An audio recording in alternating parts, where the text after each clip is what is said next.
Hi, everybody. George Bliss here, SSA broadcast at the famous 16-inch Softball Hall of Fame. Guess what I got sitting next to me?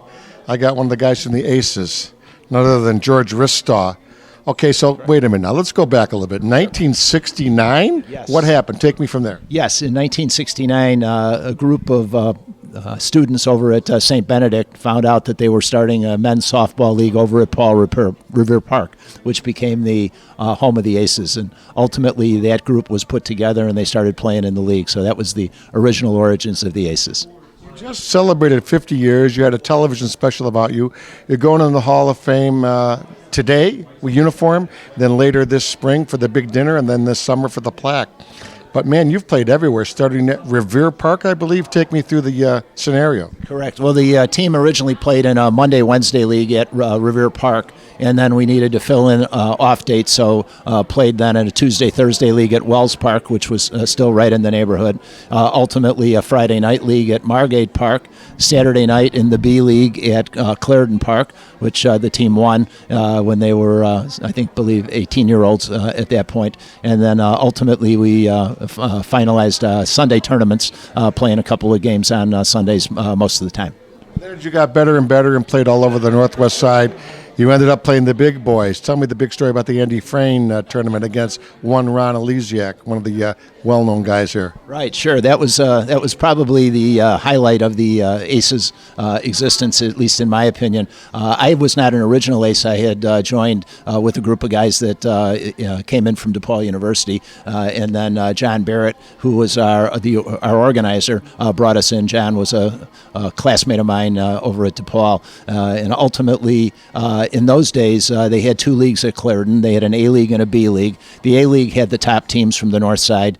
Kelly had the top teams from the south side. So my recollection is that there were about 8 teams in the A League and then about 10 teams in the B League. We were a B League member. And then ultimately, if you were in first place in the first half of the season, in the B League, they gave you a spot in the 16-team tournament, which was the Andy Frayne tournament. Everyone remembers the Andy Frayne Ushers from the Wrigley Field and other events stages. So Andy Frayne sponsored the tournament. We were in first place at that point, at the halfway point of the season, so we got the entry into the 16-team tournament.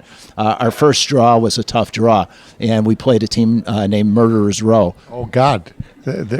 We know some of those names, right? If you know those names, we were very, very fortunate. We played them in a Sunday morning game. It was about 95 degrees, and we ultimately were still pretty young and coming off of probably a fairly even-keeled Saturday night. We don't know what was going on with Murderers Row, but fortunately we knocked them off. Actually, the score was 5-1, so it was a good ball game. It was a very hot day, and that gave us the advance opportunity to play the Bobcats, which would have been the Monday night game. So George Bliss here with George Ristaw. Okay, so I can't remember any teams, one or two, that have lasted 50 years. Why do you think? We have wonderful people here today. We're going to have a few more on later. We're going to have Ray Shagru in a few seconds. But how does it last 50 years and you guys stick together? It is an amazing feat when you think about every summer having a same common core group of guys getting together and continuing to have fun. So I think bottom line is that we always had fun. We had, like all other things in sports, it's a relationship scenario. So we had good relationships. We had fantastic leadership at for the first 40 years of the team.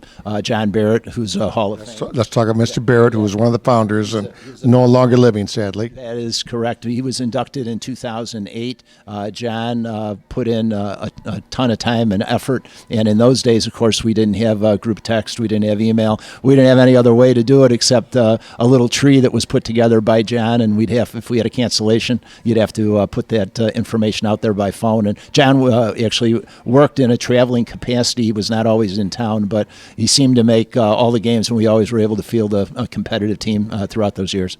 Mr. Barrett, if you're watching, and I believe in that, thank you for what you've done here. So the big dinner coming up in May at Drury Lane. Should be a lot of fun. Yeah, we're looking forward to it. We're expecting to have a lot of attendees on the Aces side. Again, although we've had a common core of 15 or 20 guys that have played during the bulk of the existence of the team, we probably have another 30 or 40 guys that have filled in, one new guy every year. So all of them are going to be invited, and we still stay in touch with a good majority of the guys that have played with the team. So it's not going to be a restricted scenario where it's just the few guys. So we hope it's going to be a great celebration. It is going to be great. Big hand for him. Come on, guys. Come on, Aces.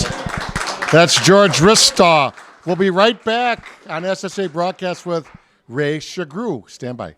George Bliss back here with the Aces at the Hall of Fame. Look what I got here, Ray Shagru. And you're one of the history guys as well, and thank you for all the stuff you've done on radio. I mean, you've been involved in that a little bit with me. So what's going on, my friend? Again, it's an honor for the Aces to be inducted in the Hall of Fame. 50 years ago when we started this team, I think that was unimaginable. It was just a group of guys in high school wanted to hang out and have a good time. And 50 years later, it's a bunch of guys out having a good time. Absolutely. Again, I asked George, why do you think it lasted so long? It's just a friendship. It is, again, a group of 10 guys, 12 guys, 15 guys, depending on the day, just out having a good time with friends. We started in high school, carried on to college, and carrying on now. In fact, earlier in the year, we had 8 sons out there playing. From the guys and their sons are out there now. My grandson, my 8-year-old grandson, wow, know when he's going to be able to play with the Aces. So 10 years from now, he'll be out there playing with the Aces. Ray, we got teams today, you know them, you see them on TV. They stick together 2 or 3 years, and then they steal each other's players. You guys didn't do that. Well, we were never an A-League team. We're strictly a B-League team. We're not out there to be the champions. We were out there to have good times with our friends. Great. Ray Shagru, thanks for stopping by the Hall of Fame. We're going to have a party. We'll see you later, everybody. George Bliss, SSA Broadcasts. Ladies and gentlemen, we are now putting the Aces banner up in the Hall of Fame. Mr. Shagru, please, the honors. And there it is. Okay, big round of applause. The Aces are now in the Hall of Fame. We'll be back right after this.